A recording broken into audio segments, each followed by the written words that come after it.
James বন্ডের নামের সাথে পরিচয় নেই এমন মানুষ এখন খুঁজে পাওয়াই মুশকিল। ঠিক তেমনই এক সময়কার বিশ্বের সবচেয়ে জনপ্রিয় জেমস বন্ডের মধ্যে একজন হয়ে উঠেছিলেন পিয়ার্স ব্রসনান। আজ তার জন্মদিন। সালটি 1953। আয়ারল্যান্ডের ছোট্ট এক শহর ড্রোগেডায় জন্ম হয় পিয়ার্স ব্রসনানের। দুর্ভাগ্যবশত মাত্র 1 বছর বয়সেই তার পরিবারে ভাঙন ধরে। তার বাবা তাদের ছেড়ে চলে যায়। সংসারের হাল ধরতে মাকে পাড়ি দিতে হয় লন্ডন।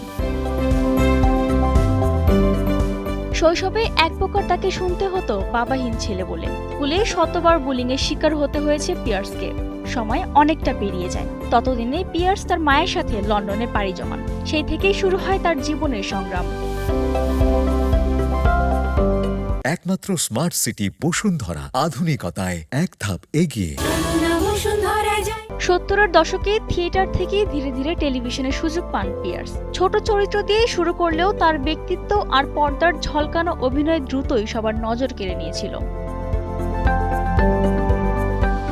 80-এর দশকে টিভি সিরিজ রেমিংটন স্টিল পিয়ার্সকে আন্তর্জাতিক পরিচিতি এনে দেয়। তিনি স্মার্ট, রসিক, স্টাইলিশ গোয়েন্দার চরিত্রে অভিনয় করে দর্শকের কাছে প্রিয় হয়ে ওঠেন।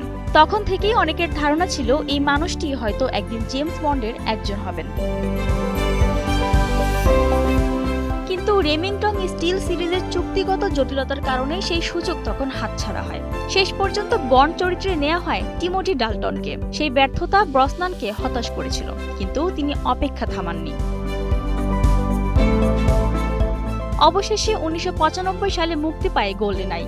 আর তারপর প্রথমবারের মতো জেমস বন্ড হিসেবে হাজির হন পিয়ার্স ব্রসনান।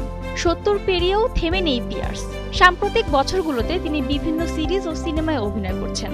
এইভাবে কষ্ট ও সংগ্রাম করেও যে নিজের লক্ষ্যে পৌঁছানো যায় তার জীবন্ত উদাহরণ পিয়ার্স ব্রসনানকে দেখলেই বোঝা যায়।